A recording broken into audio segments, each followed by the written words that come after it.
What comes in the way simply becomes the way. Most people think the Odyssey is about a man trying to get home. It isn't. Home is just the excuse Homer uses to ask a much harder question. If I took away your comfort, your reputation, your certainty, your friends, your routines, and then offered you 100 easier lives, would you still be you? That's the real journey, because almost nothing in the Odyssey is trying to kill Odysseus.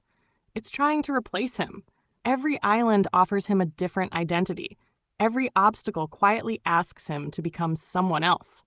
And by the time he finally reaches Ithaca, the question isn't whether he survived the sea. It's whether the same person stepped off the ship who once stepped onto it. The Stoics noticed this too. Life rarely defeats people by force. It usually defeats them by negotiation. That changes everything about how you read this story. The first strange thing about the Odyssey is that almost every danger arrives disguised as a reward. Think about that. Monsters are obvious. Rewards are not. The Cyclops is easy to recognize as danger. Calypso isn't. She offers immortality. No taxes, no deadlines, no aging, no uncertainty. Just endless comfort with a goddess who genuinely wants him to stay. If you describe that without context, it sounds less like a prison and more like half the self-help industry. So why does Odysseus leave? Because accepting Calypso's offer requires one hidden payment. He has to stop being the person who chose Ithaca in the first place. Notice what Homer is doing. He's making temptation smarter than violence. Violence attacks your body. Temptation edits your identity. That's a much harder enemy to defeat because it feels reasonable.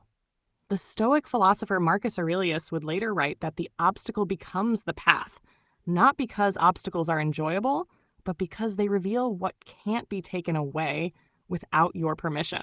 Calypso isn't testing Odysseus' strength. She's testing whether his values have a price. That's a different kind of battle entirely. And once you notice that pattern, the rest of the story starts behaving very differently. The Sirens are another example people often misunderstand. Most versions reduce them to beautiful women singing sailors to their deaths. That isn't actually the interesting part. Listen to what they promise. Knowledge. They claim they know everything that happened in Troy, everything happening now, everything that will happen. That's fascinating because they're not appealing to pleasure anymore. They're appealing to certainty. Humans have always hated uncertainty. We'd often rather have the wrong answer than admit we don't know. You can see the modern version everywhere. People become obsessed with predictions, life hacks, perfect plans, guaranteed success, absolute certainty about politics, careers, relationships, the future. The Sirens don't just sing. They promise the impossible feeling that you never have to wonder again. Odysseus doesn't solve this by pretending he's immune. He tells his crew to tie him to the mast. That's one of the smartest decisions in the entire poem. He assumes his future self cannot be trusted. Modern psychology actually agrees with this. People consistently overestimate how rational they'll be when emotions arrive. The Stoics built routines for exactly the same reason. Don't rely on discipline after temptation appears. Build structures before it does. It's much easier to tie yourself to the mast in advance than while you're already swimming toward the song. That's a lesson far bigger than ancient Greece. And it quietly explains another decision that seems almost irrational later in the story. Before that, if you're enjoying videos that look at familiar stories from unexpected angles, using YouTube's hype feature genuinely helps more people discover them. It's a small action, but unlike fighting sea monsters, this one only takes a second. One of the most painful moments in the Odyssey isn't supernatural at all. It's the cattle of Helios. Odysseus tells his crew not to touch them. The warning is simple. They ignore it anyway. At first, this feels like a story about disobedience. Look closer. By this point, they're exhausted, hungry, convinced they'll probably die regardless. Their logic becomes terrifyingly familiar. We've suffered enough. So what's one compromise? That sentence has destroyed more lives than dramatic failures ever have. Very few people wake up planning to betray their principles. They simply decide that today's exception doesn't count. One shortcut, one lie, one excuse, one delay. Identity almost never collapses all at once. It erodes through justified exceptions.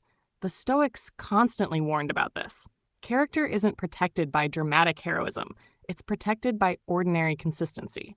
That's why Homer doesn't need another monster. Fatigue itself becomes the monster. And honestly, fatigue has probably defeated more people than dragons ever managed. Now, something even stranger happens when Odysseus finally reaches Ithaca. The story doesn't end. Most modern movies would roll the credits, not Homer. Odysseus arrives home disguised as a beggar. Why? Because returning isn't enough. He has to discover whether his identity still exists when nobody recognizes it. Imagine walking into your own life and nobody knows who you are. No status, no reputation, no titles. Would you still behave according to your principles, or were those principles secretly borrowed from everyone else's opinion? That's an uncomfortable question. The Stoics believed virtue only counts when nobody is watching. Homer builds an entire ending around exactly that experiment. Odysseus wins back his home only after proving he can remain himself without needing anyone else to confirm it. Remember Calypso? She offered him another identity. Remember the Sirens? They offered certainty instead of wisdom. Remember the cattle? They showed how identity erodes through small compromises. Now all three threads meet. Every offer throughout the journey was secretly preparing this final test. Not whether he could reclaim a kingdom, whether he had already surrendered himself somewhere along the way. That's why the Odyssey has survived for thousands of years. People keep searching it for adventure. Homer hid philosophy inside the adventure instead. The sea was never the real obstacle. Neither were the monsters. The real obstacle was every version of life that invited Odysseus to stop becoming Odysseus. And that's why getting home was never really the point. Home wasn't a place waiting for him at the end. It was the person he refused to stop being while everything around him kept offering something easier. The older you get, the less life asks whether you're strong. It asks whether you're still recognizably yourself after every convenient compromise, every comfortable distraction, every attractive shortcut, and every identity someone else tries to hand you. The obstacle doesn't interrupt the path. It reveals it. If this changed the way you see one of history's oldest stories, subscribe for more videos that make familiar ideas feel unexpectedly new. There's more waiting in the description if you want to explore further. And one of the videos on your screen right now continues this same journey from a completely different direction.